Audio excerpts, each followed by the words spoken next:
When my daughter Brooke looked me dead in the eye at Thanksgiving dinner and said, "Stop begging for money. It's embarrassing," something inside me cracked like ice on a frozen lake. I smiled, sweetly, the way mothers do when they're trying not to scream. Picked up my phone and texted my bank, "Cancel all authorized user cards immediately." By morning, all 3 of my ungrateful children would find out their financial safety net had vanished faster than their respect for me. If you're watching this, subscribe and tell me where you're tuning in from. Let me back up and tell you how I, Diane Harper, a 62-year-old retired high school English teacher from Ohio, ended up declaring war on my own children over mashed potatoes and stuffing. The whole mess started when I asked Brooke to pay back the $15,000 I'd loaned her 8 months ago for her kitchen renovation. Not demanded. Asked politely, the way you'd ask someone to pass the salt. "Mom, we talked about this," she said, not even looking up from cutting her turkey. "That was a gift, remember? A gift." Apparently $15,000 had transformed itself into a gift, just like the $8,000 I'd given Ethan for his car down payment was a gift, and the $12,000 I'd covered for Grace's credit card debt was also a gift. Funny how I didn't remember agreeing to hand out $35,000 of my retirement savings as party favors. "Actually, honey, I have the text messages where you promised to pay it back by Christmas," I said, keeping my voice light. "I thought we could discuss a payment plan." That's when Brooke dropped her fork and gave me that look, the one that says I'm being unreasonable for expecting my own money back. "Mom, seriously, we're having Thanksgiving dinner. This is so inappropriate." Ethan, my 34-year-old son who still couldn't manage his credit score, decided to chime in. "Yeah, Mom, it's kind of tacky to talk about money at family dinner." Tacky. It was tacky for me to mention the money they'd borrowed, but somehow it wasn't tacky for them to spend it on luxury vacations and designer handbags, while I stretched my pension to make ends meet. Grace, my youngest at 31, twisted the knife. "We all contribute to this family in different ways. Just because you have savings doesn't mean you should keep track of every penny like some loan shark."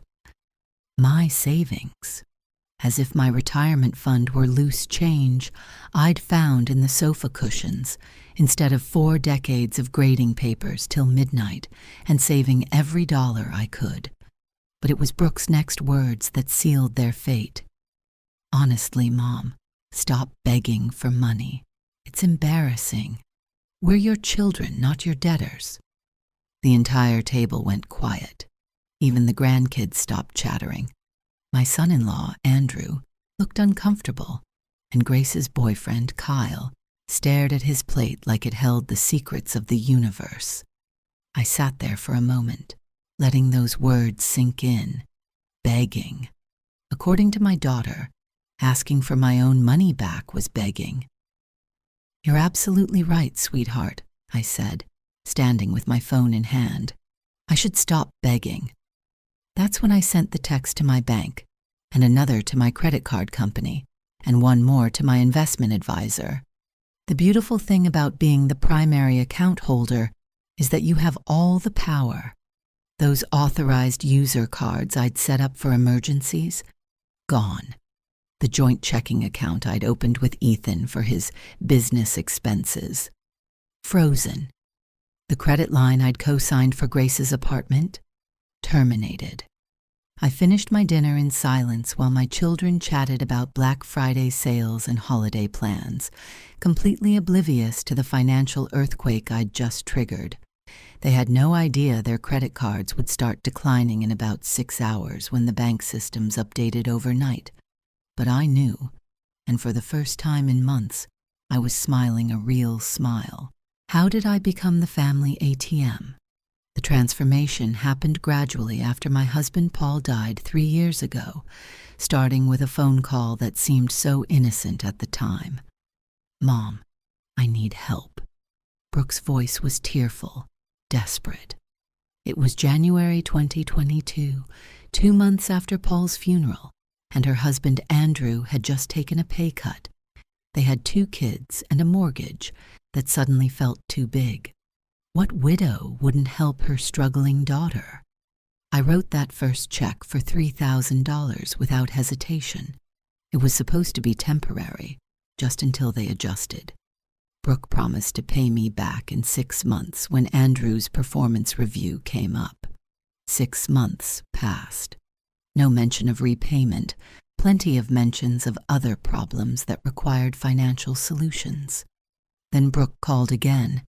The kids needed school supplies and new clothes, and money was tight. Could I help with $500? Of course I could. I was their mother, and they were still grieving their father, too. Then Ethan's car broke down. Then Grace needed help with moving expenses. Each time they promised to pay me back when things stabilized. Things apparently never stabilized, but their requests certainly got bigger.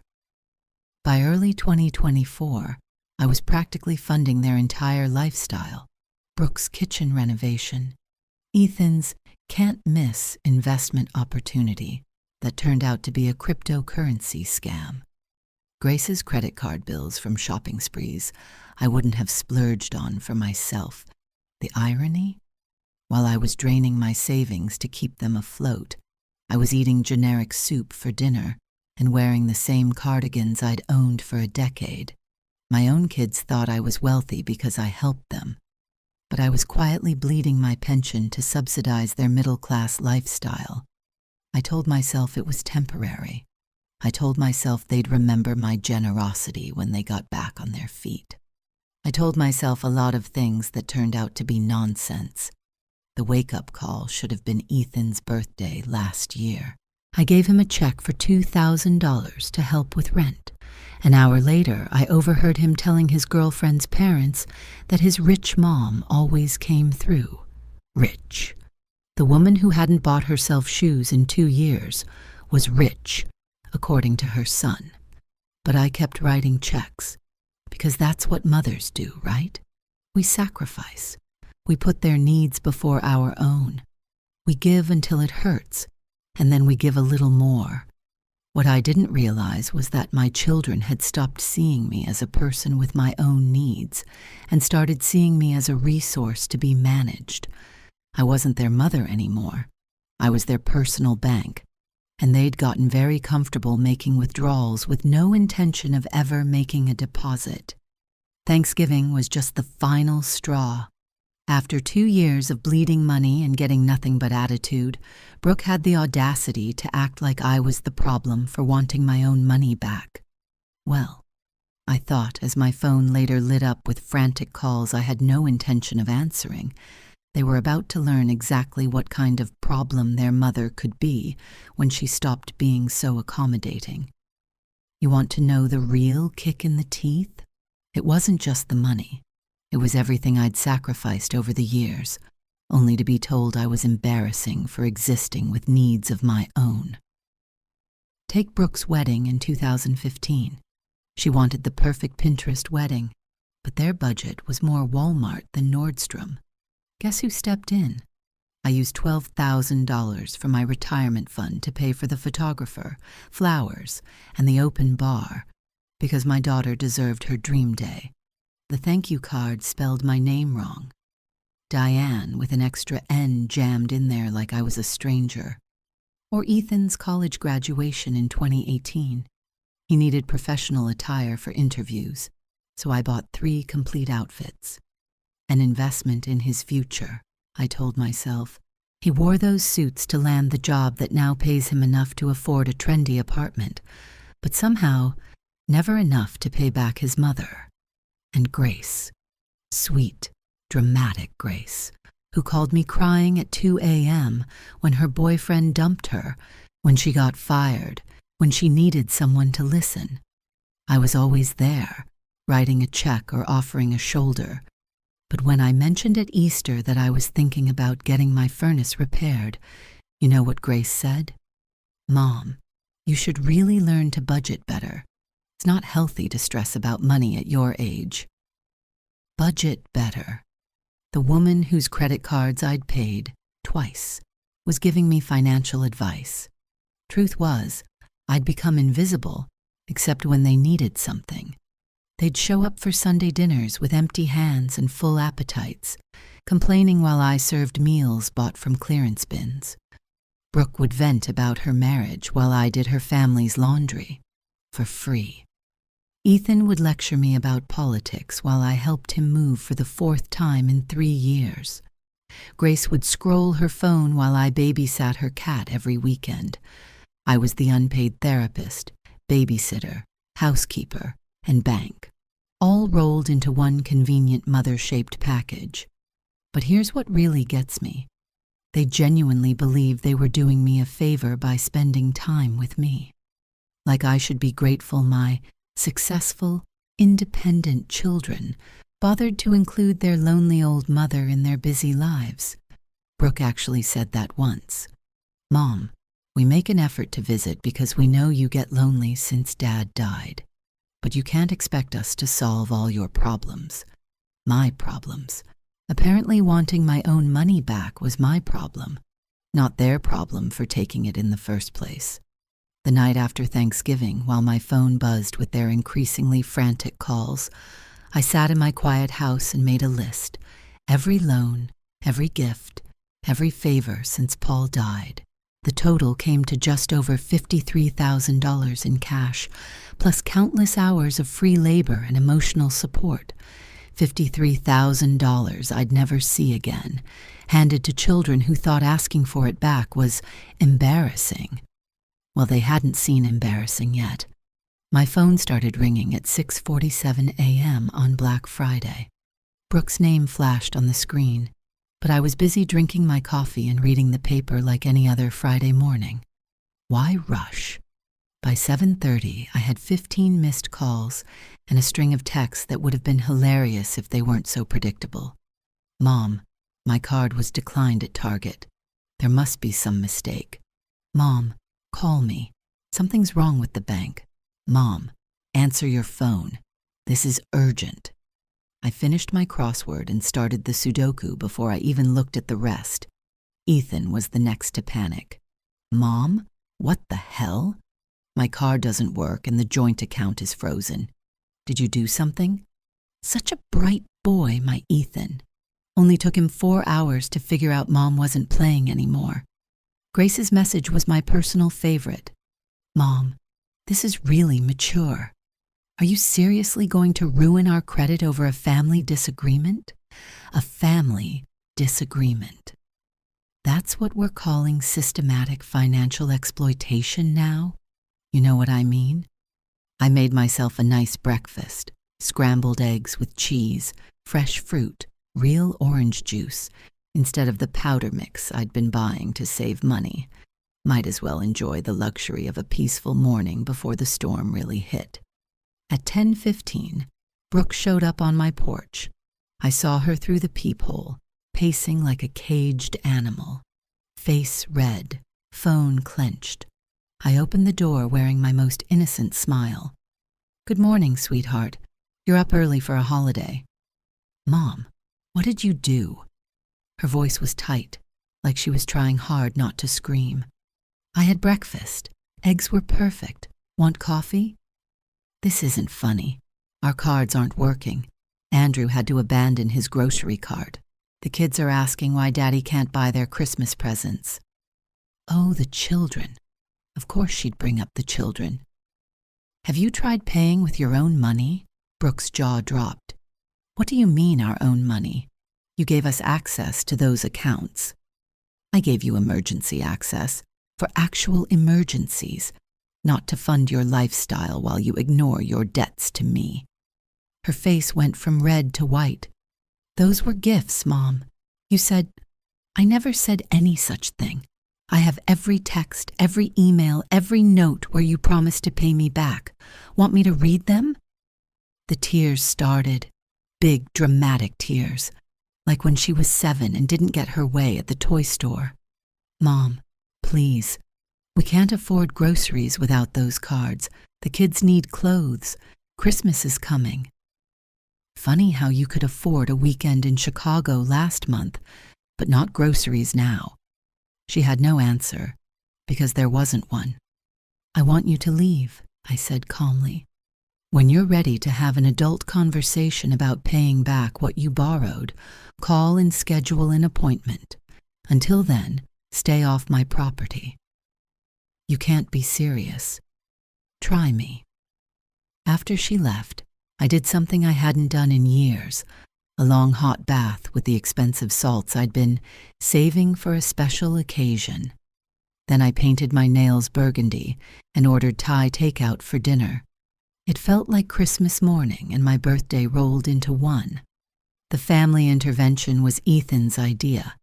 He called Sunday evening using his most reasonable voice, the one he uses to explain to his boss why he's late again.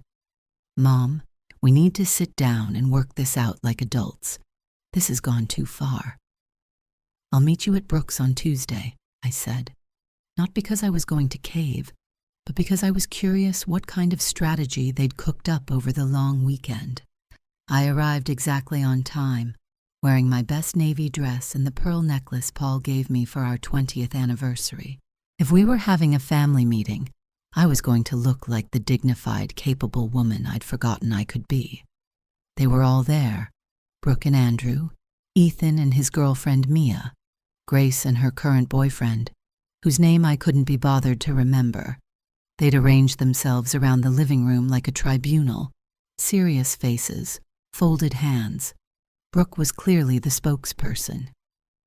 Mom, we've been talking, and we think you're having some kind of emotional breakdown. I nearly laughed. A breakdown? Because holding people accountable for their debts means I've lost my mind? We're worried about you, Ethan added. This isn't like you. You've always been generous and understanding. Understanding, I said. Yes. I was very understanding while you picked my financial bones clean. Grace leaned forward, voice soft and concerned. Mom, we know Dad's death was hard on you. Maybe you should talk to someone, a grief counselor or therapist. There it was, the grief card. Because obviously the only reason a woman would want her money back is unresolved trauma, not basic common sense. You think I'm having a breakdown because I want you to honor your debts? I asked pleasantly. Mom, those weren't debts, Brooke huffed. Family helps family. You helped us, and someday we'll help you. When exactly will that magical someday arrive? Because I've been waiting 3 years for it to show up. Andrew, bless his heart, tried to play mediator. Mrs. Harper, maybe we can work out a payment plan, something reasonable for everyone. You mean like the payment plan Brooke agreed to last spring? $500 a month starting in June? Because unless my math's broken, she currently owes me $3,000 just in missed payments. Silence, thick and heavy. Or maybe we can follow Ethan's plan. He'd pay me back from his tax refund 18 months ago. Ethan, did you forget to file taxes? Or did you just forget about me? His face went red. Mom, you're being accurate? Yes. Grace, want to tell everyone about your plan to pay me back after your promotion at the department store?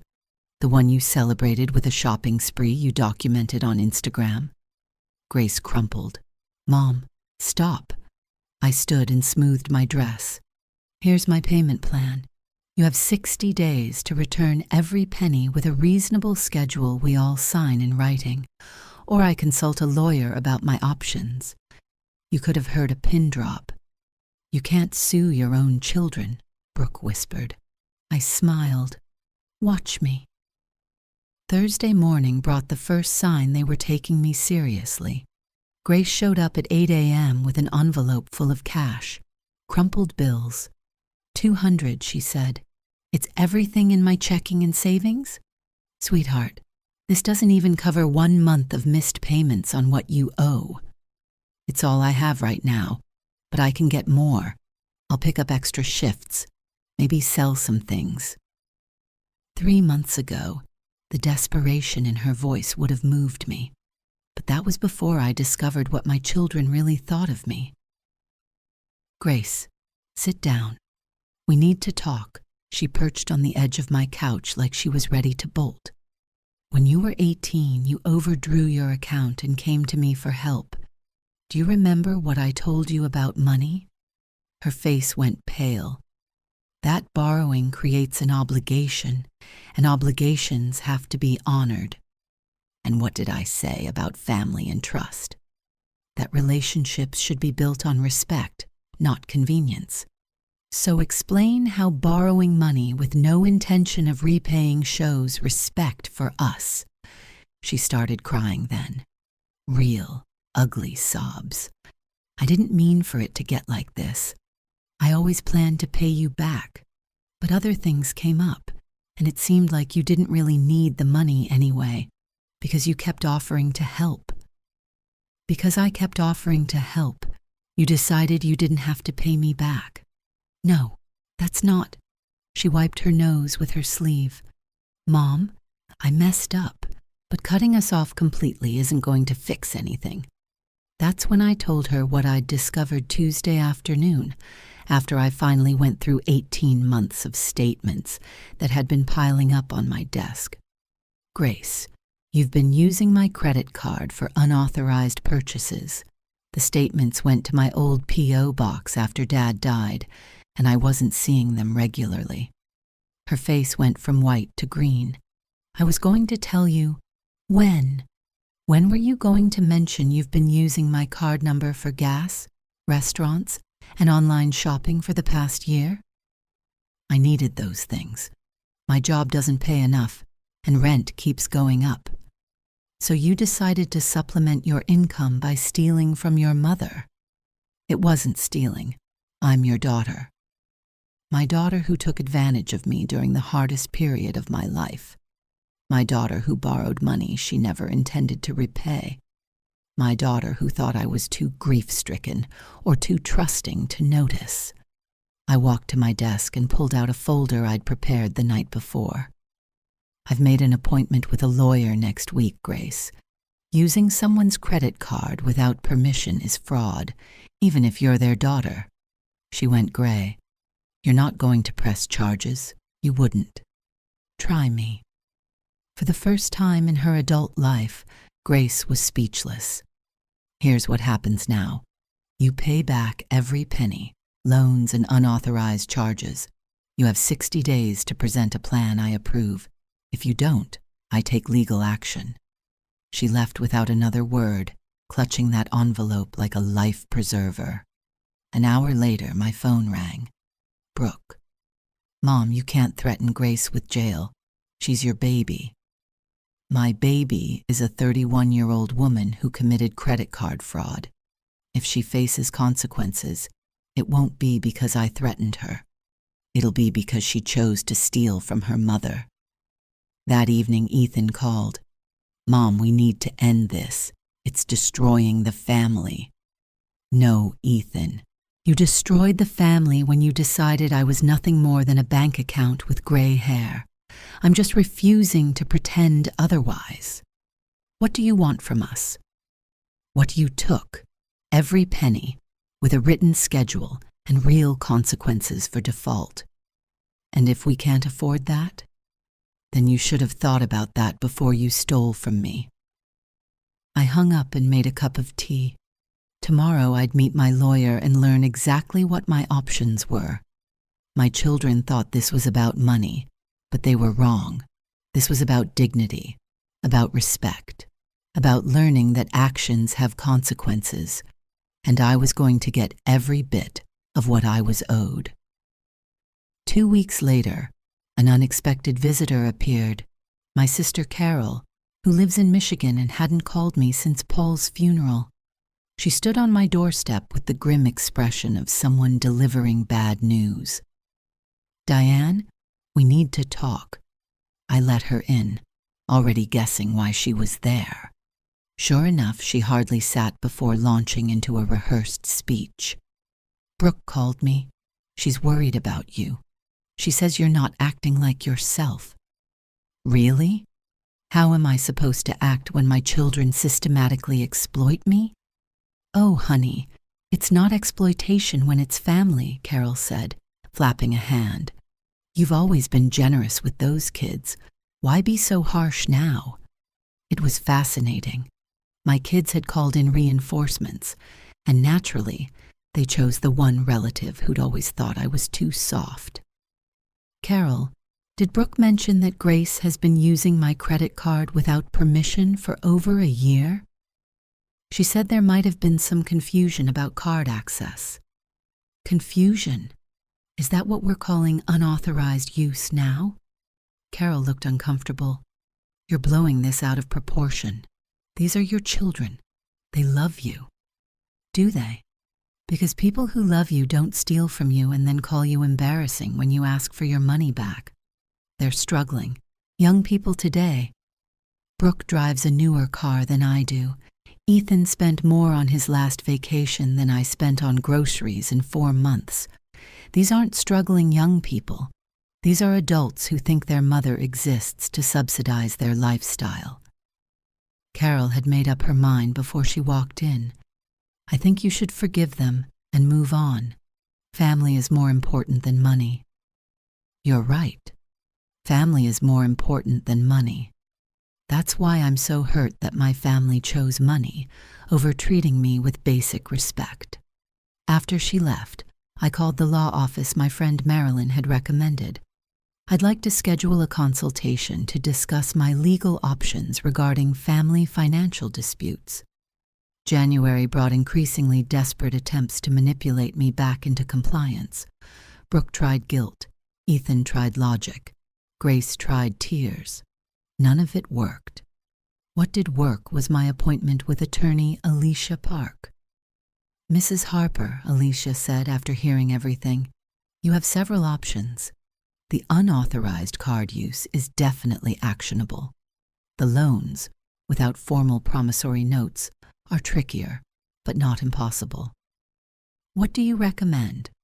Start with a formal demand letter. Give them 90 days to respond with a payment plan. If they don't comply, we talk litigation. That afternoon, certified letters went to all 3 of my children. Official, legal, and absolutely terrifying. The response was immediate and predictable. Brooke called sobbing. Ethan showed up angry. Grace texted to call me heartless. Not one of them offered to pay me back. Then February brought the most interesting phone call I'd had in years.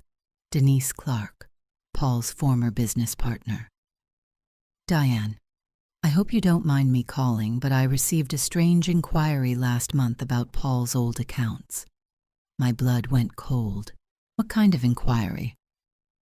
Your son Ethan called asking about business records, whether there were any assets overlooked during the estate settlement. I sat down at my kitchen table. What did you tell him? I couldn't share specifics without authorization, of course, but I found it odd he seemed focused on whether Paul had separate business accounts or investments. Diane, did Paul ever mention to you a small business account for his consulting work? Nothing huge, maybe 20 or 30,000? He said he was saving it as a surprise for your retirement. My hand started shaking. Paul had kept money secret, even if his intentions were good, and somehow Ethan knew about it. Did Ethan have any legal right to that information? Absolutely not, which is why I told him nothing. But if there is money out there, you should claim it, not your children. That afternoon, I drove to First National Bank with Paul's death certificate and our marriage license. After 2 hours of paperwork, the manager confirmed what I suspected. Mrs. Harper, your husband did have a business account. The balance at the time of his death was $34,000. We've been trying to contact the estate for 3 years, but our letters were returned. They'd been sending notices to Paul's old office, which had closed after he died. Has anyone else inquired? I asked. The manager looked uneasy. Your son Ethan, He claimed to be executor of your husband's estate and asked about accessing the funds. When we asked for documentation, he said he'd get back to us. That was 6 weeks ago. Ethan had tried to steal money that belonged to me, money I didn't even know existed. What do I need to do to claim it?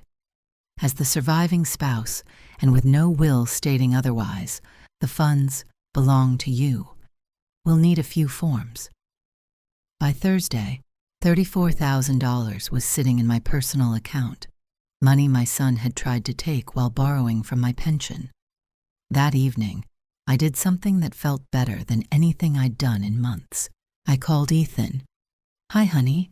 I had the most interesting conversation with the bank today." Silence. "They told me about your inquiry into your father's business account, the one you tried to access without authorization." "Mom, I can explain." "I'm sure you can.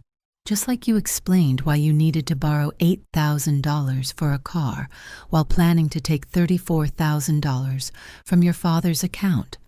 It wasn't stealing. You thought you could access money that legally belongs to me while taking loans from my savings? That's not just stealing, Ethan. That's systematic fraud." He went quiet so long I thought he'd hung up. "Mom, please. I wasn't trying to hurt you." "No, you were trying to rob me. There's a difference." I hung up and poured a glass of wine. Tomorrow, I would add attempted bank fraud to my list of grievances against my son. March brought the meeting I'd been anticipating and dreading in equal measure. My 3 children finally agreed to sit down with me in Alicia Park to discuss a formal resolution. We met at Alicia's office on a gray Thursday afternoon. Brooke, Ethan, and Grace arrived with their own lawyer, a nervous young man named Mr. Alvarez, who looked like he'd rather be anywhere else. Alicia had prepared meticulously. "We're here to discuss Mrs. Harper's claims against her 3 adult children for approximately $53,000 in unpaid loans, plus $2,400 in unauthorized credit card charges, plus attempted fraud by Ethan Harper regarding Mr. Harper's business account." Mr. Alvarez shifted in his seat. My clients maintained the transfers were gifts, not loans.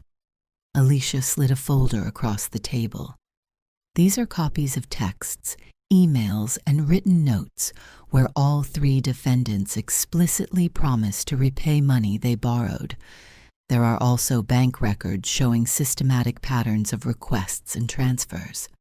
I watched my children's faces as their lawyer flipped through the pages. Brooke looked sick. Ethan stared at his hands. Grace cried quietly. "Furthermore," Alicia continued, "we have evidence that Mr. Ethan Harper attempted to access a bank account belonging to his deceased father without proper authorization. The bank has confirmed Mrs. Harper is the legal owner of those funds." Mr. Alvarez deflated. "What are you asking for?" "Full repayment of all loans with interest, reimbursement for unauthorized charges, and a formal payment plan with legal enforcement mechanisms." "And if they can't afford that?" Alicia's smile was razor sharp. "Then we'll see them in court." The negotiations took 4 hours. In the end, my children agreed to repay $55,400 in total, $53,000 in loans, plus $2,400 in unauthorized charges, pay interest at 6% annually from the original loan dates, submit to a 3-year payment plan with automatic deductions from their paychecks, and cover all legal fees. If they defaulted, I could garnish wages or place liens on property. As we left the office, Brooke grabbed my arm. "Mom, please, can't we work this out as a family?" "We stopped being a family the moment you decided I was a funding source," I said, calm in a way I hadn't felt in years. "This is business now." That evening, I celebrated with dinner at the nicest restaurant in town. For the first time in 3 years, I ordered exactly what I wanted without checking the prices. Believe me, I didn't see that coming. But that's when it hit me. Respect isn't given freely. Sometimes you have to demand it, document it, and legally enforce it. By May, the monthly payments were coming in like clockwork. Brooke, $587 per month for 3 years. Ethan, $634 per month for 3 years.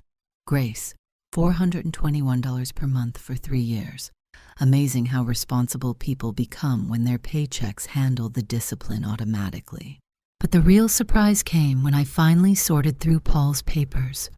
By May, the monthly payments were coming in like clockwork. Brooke, $587 per month for 3 years. Ethan, $634 per month for 3 years. Grace, $421 per month for 3 years. It's amazing how responsible grown children become when their paychecks do the remembering for them. But the real surprise came when I decided to sort through Paul's papers more thoroughly. Tucked in the back of his desk, under a rubber-banded stack of old warranty cards, was a manila envelope in his familiar blocky handwriting. For Diane. Open after my death. I just sat there, fingers pressed to the flap, feeling the whole house go quiet around me. Inside was a letter that shifted something in my chest. My dearest Diane, if you're reading this, I'm gone, and there are things you need to know. The business account Denise probably mentioned was meant to be a surprise for our 35th anniversary. I wanted to take you to Ireland like we always dreamed. But there's more. I've been having symptoms I didn't tell you about. Memory problems, confusion. I was terrified I was developing dementia like my father. I didn't want to burden you with another sick husband to care for. I told Ethan about the account because I was afraid I'd forget, and I wanted to make sure you got the money eventually. I never meant for him to try to access it himself. I've been proud of you every day of our marriage. You're stronger than you know, and you deserve better than a husband who was too proud to share his fears. Don't let the children take advantage of your kindness the way I sometimes did. You have my permission to be selfish for once.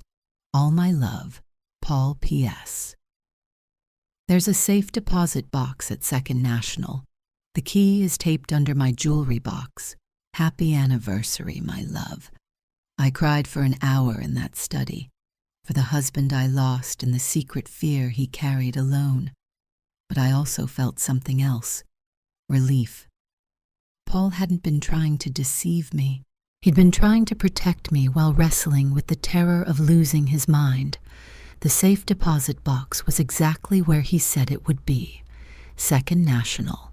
Box number I'd recognize anywhere. Our old address with 2 digits swapped. Inside were $15,000 in savings bonds and a small jewelry box with a note taped under the lid. For the strong, beautiful woman who deserves better than a man who kept secrets. I deposited the bonds that afternoon. Then I did something I hadn't done in 15 years. I shopped for myself without glancing at clearance tags. New slacks, 2 beautifully cut blouses, low heels that didn't look like nurses' shoes, and a proper haircut at the expensive salon that gives you tea in a real cup. And you know what? For once I didn't feel guilty. Believe me, I didn't see that coming. That evening I called each of my children. I found a letter from your father, I told them, one by one. I understand now why Ethan knew about the account. Your dad was scared about his memory, but that doesn't excuse trying to access funds that legally belong to me without telling me. Brooke was quiet for a long time. Mom, we didn't know about Dad's fears. He never said anything. Your father was a proud man. He didn't want to worry anyone. But that's not an excuse for how you've treated me since he died. We're sorry, Grace said, and for the first time she sounded like she meant it. Sorry doesn't give me back 3 years of being treated like an ATM, I said gently. But it's a start. Ethan cleared his throat. Mom, when the payments are done, do you think we can try to rebuild our relationship? Maybe, I said, and I meant it. But it will be a different relationship, one built on mutual respect, not convenience. We understand, Brooke said. I hope you do, because the woman who wrote checks just to keep the peace, she's gone. If you want back into my life, you're going to have to earn it. After I hung up, I took a glass of wine out to the back porch and watched the sun go down behind the neighbor's oak, the sky soft and peach, like the inside of a seashell. For the first time since Paul died, I felt like myself again, solid, steady, and finally free. And that's when it hit me. I hadn't only enforced boundaries, I'd reclaimed my name. 2 years later, I was sitting in my new apartment in a lovely senior community just outside Columbus, reviewing my monthly statements with a satisfaction so deep it felt like warmth. All 3 payment plans were current. In fact, Ethan had made his final payment 2 months early.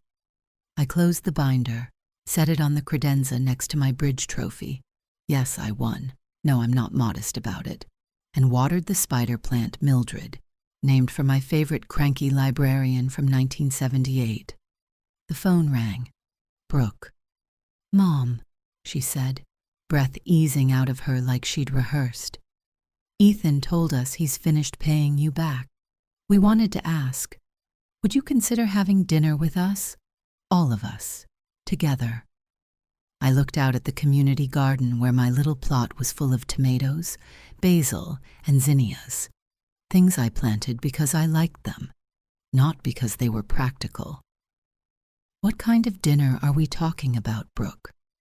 "The kind where we pay," she said softly. "The kind where we show up with real apologies and realistic expectations. Where we treat you like the intelligent, successful woman you are, not a problem to manage." That was perhaps the most mature sentence any of my children had said in 5 years. "When were you thinking?" "Whenever you're free. We know you have bridge club on Tuesdays, book group on Thursdays, and volunteer hours on the weekends. We can work around your schedule." They had noticed my schedule. That was progress. "Saturday at 7, I said. "And Brooke, I'll choose the restaurant." "Yes, Mom." The dinner wasn't some Hollywood reconciliation. No sweeping orchestral music. No dramatic table crying. No promises to pretend the past never happened. But there was something better. Respect. Grace brought photos of her new apartment, the one she was paying for entirely on her own. Ethan talked about his promotion and how making those automatic payments taught him to budget like a grown man. Brooke mentioned that she and Andrew had started couples counseling to work on communication. No one asked me for anything. No one made jokes at my expense. We ate, we listened, we didn't rush. When the check came, they divided it 3 ways and wouldn't let me contribute a penny. "Mom," Ethan said in the parking lot, "I want you to know, paying you back wasn't punishment. It was the best thing that could have happened to me. I learned what money actually costs." "I learned what respect means," Grace added quietly. Brooke hugged me at my car. "I learned my mother is tougher than I ever gave her credit for, and I'm grateful you didn't let us destroy that." I drove home with the window cracked and the night air ribboning through my hair, thinking about the woman I'd been 3 years earlier, grieving, lonely, desperate to maintain connections even when they were hurting me. That woman was gone.